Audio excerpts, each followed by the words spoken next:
While applying to universities, my family's financial struggles limited my options. Fortunately, as an APIA McDonald scholar, I was able to attend my dream school, and now my options feel unlimited. APIA 맥도날드 장학생이 되는 길을 apanext.com에서 알아보세요.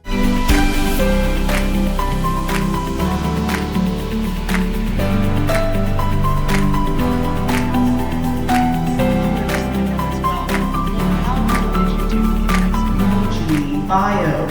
We want to see how well you did in high school.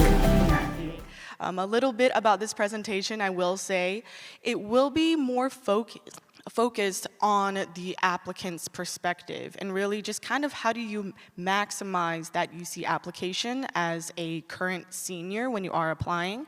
So, my name is Kammilah. My pronouns are she, hers. I'm one of the admissions counselors here at UCI. I'm also an alum, so I graduated back in 2023. If you have any questions specifically about UC Irvine, student life, personal experiences, you can definitely come to me after the presentation as well. I'll be boothing in our college fair room, okay?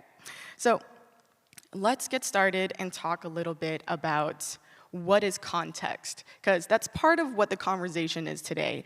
Context is really important when it comes to you applying to the UCs. So context itself could mean the environment that you're coming from, your background, the family, the cultural, religious background you're in, the school that you came from as well, all of the resources that you were able to take advantage of in the last couple of years, right? Now, how do we actually contextualize that within the UC application? So when you're applying, we take all of that information that you put in and report to us, and we make an assessment based on that. So, a couple of things here. Now we think about context. There's the first part, which is the implicit context. It's things that usually you don't need to say out loud, but people can assume. So let's say a student is identified as a first-generation student. Whether you are the first in your family, in your generation to attend college, or your parents, your family members came from another country, immigrated over, you're considered first-gen. But what we do when we read your application is we're not allowed to assume anything about the student. So what we need you to do as an applicant then is to be explicit about the context.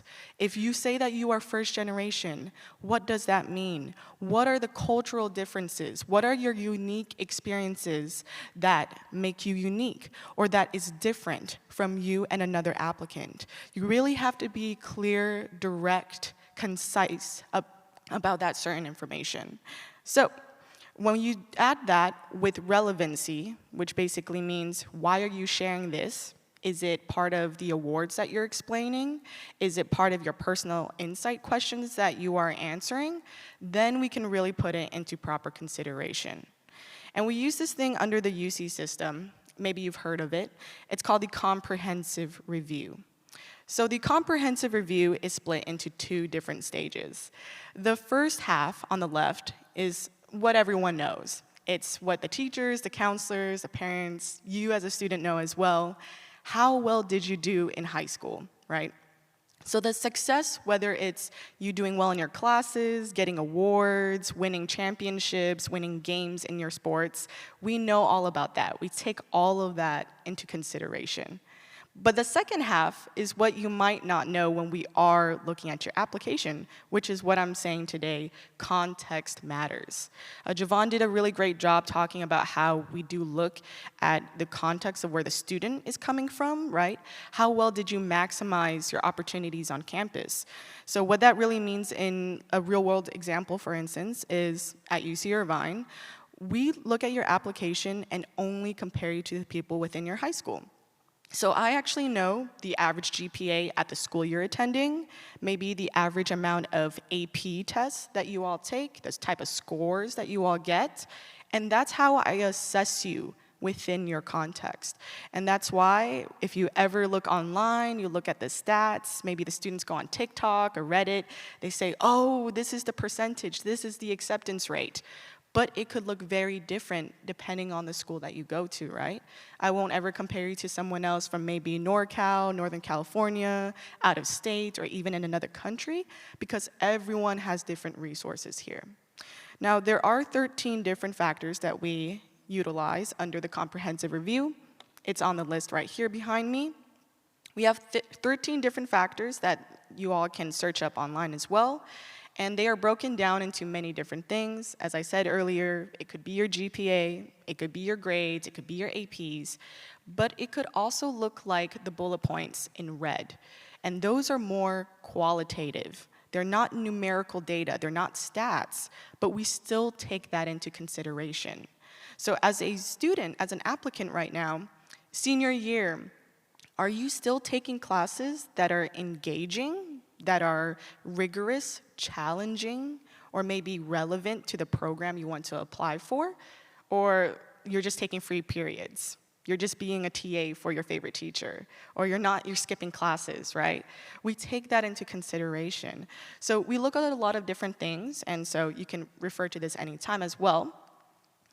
And why is this important? Why is a comprehensive review important?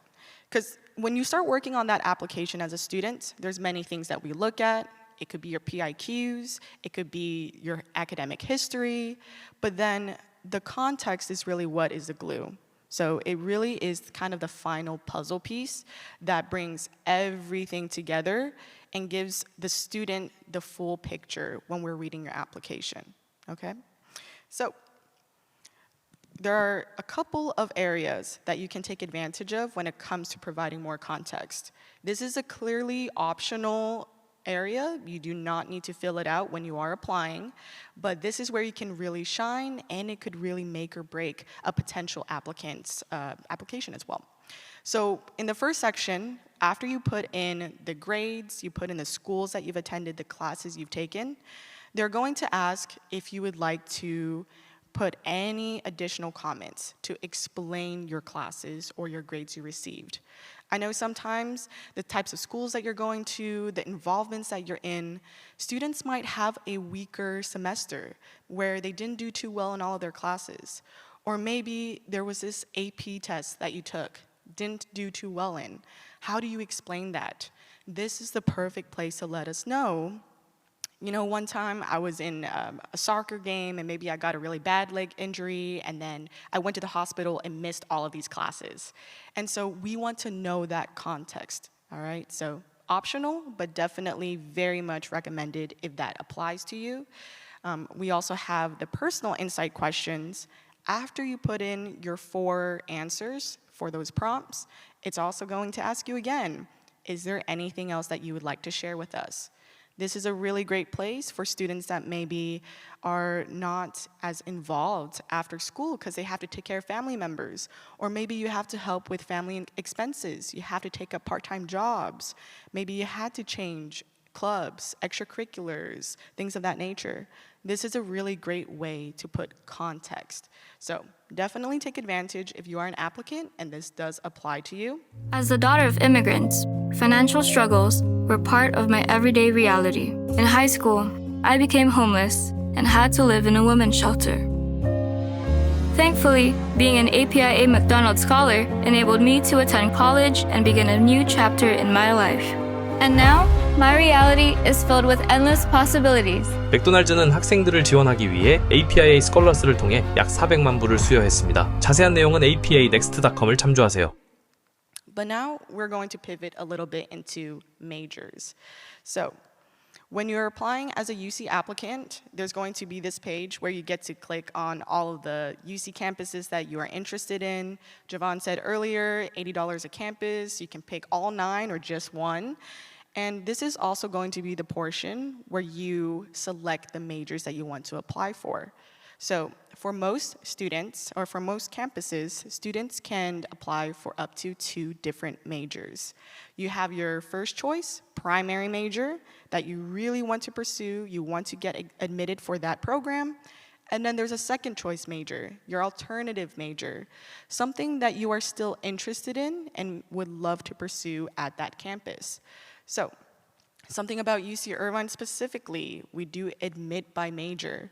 So what that means is not only do you get accepted into UC Irvine in the springtime, but you will be accepted into that specific major in that specific school. So just giving you some tips right now, specifically our campus, because we admit by major, we really do prioritize students that have a strong foundation in that program. So I always tell applicants, always tell seniors, their family members, if you are going for a very selective major program, such as, let's say, computer science, business, psychology, bio, we want to see how well you did in high school in that field. It could be classes, it could be clubs, volunteer work, leadership opportunities, but we take that into consideration. So picking the major that you want could affect your admissions decisions when it comes time to getting accepted, all right? So when it comes to what actually a major is or looks like, if you are not a senior, you're still maybe a freshman, a sophomore, you're trying to figure it out, what does that mean for you? What majors means is that it is the main focus of your study. So that means when you're in college, you will take primarily most of those classes throughout your 4 years there related to that industry or career field. And then depending on the major that you're in, it's going to be in a specific academic department. But however, I always like to say, you do not need to always pick the same type of major to get to the job that you want once you graduate college. I think a lot of the times for students, let's say you're interested in going into medicine, you want to become a doctor, you want to do a pre-med pathway. No, not everyone needs to be a biological sciences major. There's so many other programs that can get you to the same place through different means and pathways. Let's say at UCI again, speaking for our campus, we have pre-health advising for all of our students. You can be a public health sciences major, you can be a biomedical engineering major, psychology major even, and still go into the pre-med route. So it's very important to think more about what do you want to become once you graduate college, and maybe less about what is the one major I need to get in for within the UC campus, right? And then last but not least, I always like to talk about UCI. I'm a proud alumni. If you like to scan this QR code behind me, this is a really great way for you to explore more of our majors on campus, the types of career fields, and learn more about the academic programs. And that's about it. Wrapping up pretty shortly. Thank you so much, everyone. Thank you.